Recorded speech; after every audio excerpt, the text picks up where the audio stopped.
आइए आपको समझाते हैं एक्सरसाइज 1.1 क्लास 9th की। फर्स्ट पार्ट में कह रहे हैं आइडेंटिफाई करें कि इनमें से रेशनल कौन सा है और इरेशनल कौन सा है और उसको एक्सेप्टेड कॉलम में रखें। मतलब आपको दो कॉलम्स बनानी है ऐसे।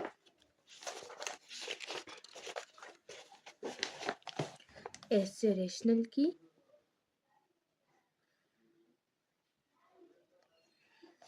और इरेशनल की,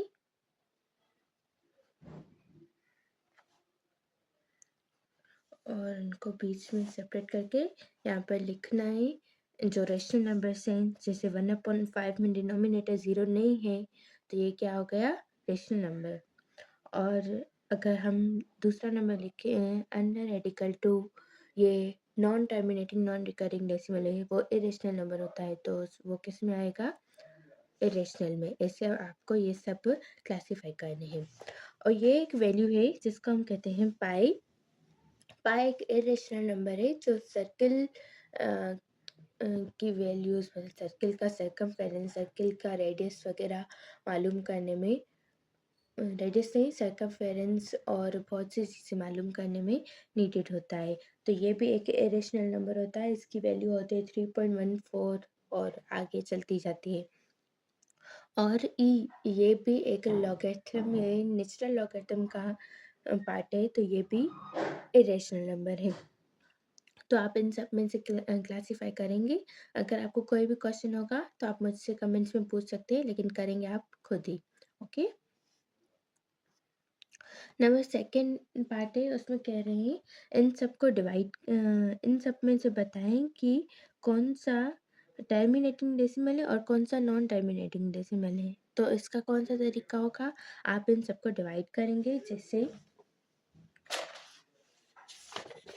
जैसे हम 5/8 को डिवाइड कर रहे हैं,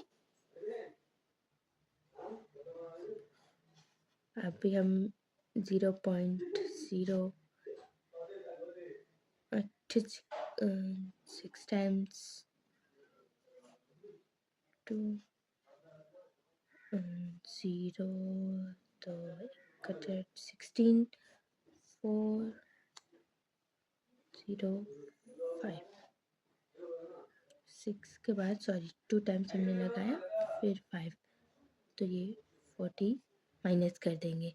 सही, तो मतलब यहाँ पर रिमाइंडर 0 आ गया। अगर ये रिमाइंडर 0 आ जाएगा तो हम क्या कहेंगे, ये टर्मिनेटिंग डेसिमल फ्रैक्शन है। और अगर रिमाइंडर 0 नहीं आएगा तो हम क्या कहेंगे, ये क्या है, नॉन टर्मिनेटिंग डेसिमल है।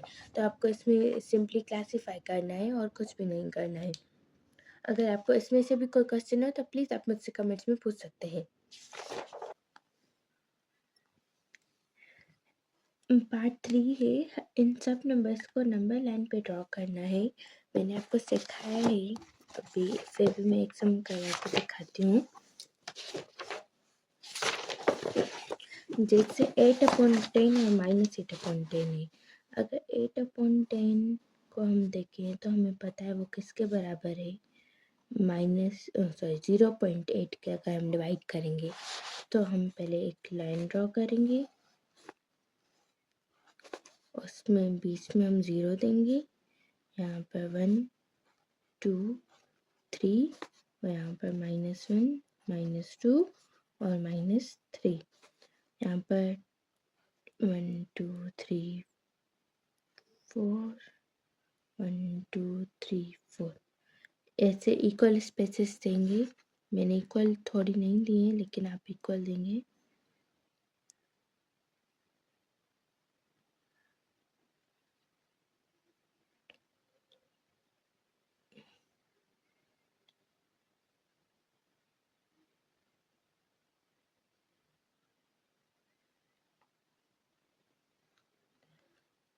लाइन 9 लाइन्स ड्रॉ करेंगे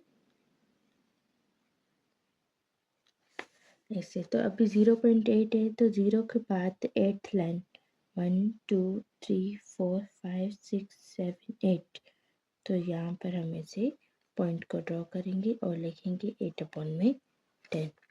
और सेम चीज़ यहाँ भी करनी है।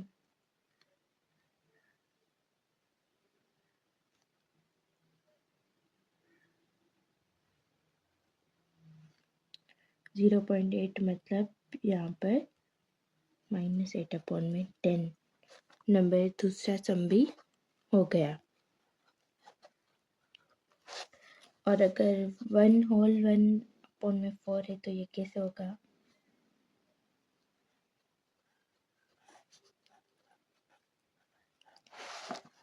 एक नंबर लाइन लेंगे हम, ए से 0 हो गया और ये 1, ये 2, ये 3, 1 होल अभी 4 है तो हम इसको 4 इक्वल पार्ट्स में डिवाइड कर देंगे 0 और 1 के बाद।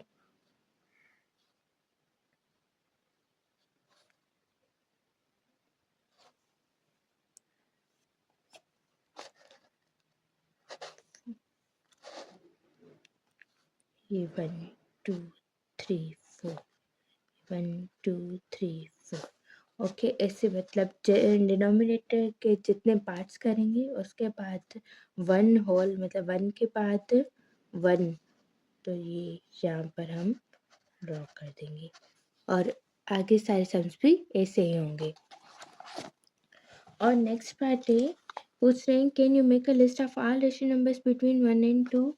अगर ये 1 और 2 है तो क्या इसके बीच में जो भी रेशनल नंबर्स आएंगे जैसे 1.1, 1.2, 1.3, 1.11, 1.12, 1.13, 1.01, 1.02, क्या हम ये सब रेशनल नंबर्स लिस्ट कर सकते हैं? इसका जवाब होगा नहीं, क्योंकि दो नंबर्स के बीच में हमेशा इनफाइनाइट रेशनल नंबर्स होते हैं। Give reason why pi is an irrational number. Pi irrational number क्यों है? क्योंकि अगर हम पाई की वैल्यू निकालते हैं तो वो आती है 3.14 dash dash dash dash dash, मतलब चलती जाती है। और ऐसे नंबर्स जो नॉन रिकरिंग नॉन टर्मिनेटिंग हो वो क्या होते हैं? इरेशनल नंबर्स होते हैं। Tick the correct answer. 5/7 is an example of irrational number. आप डिवाइड करके देखें, 5/7 को अगर हम डिवाइड करेंगे तो क्या आएगा?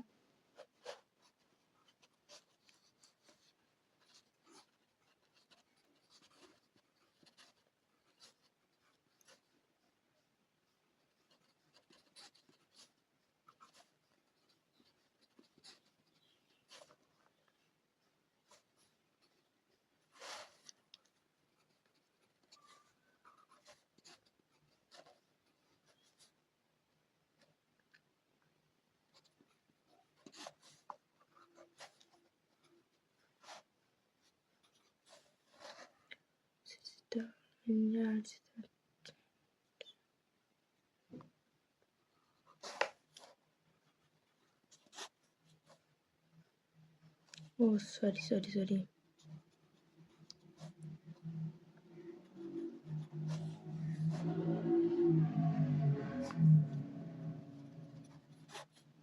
यहाँ पर फिर 5 आ गया, मतलब ये चलता ही जा रहा है, स्टॉप नहीं हो रहा, तो ये रेशनल नंबर होगा। पाइस रेशनल नंबर ये भी 2 है।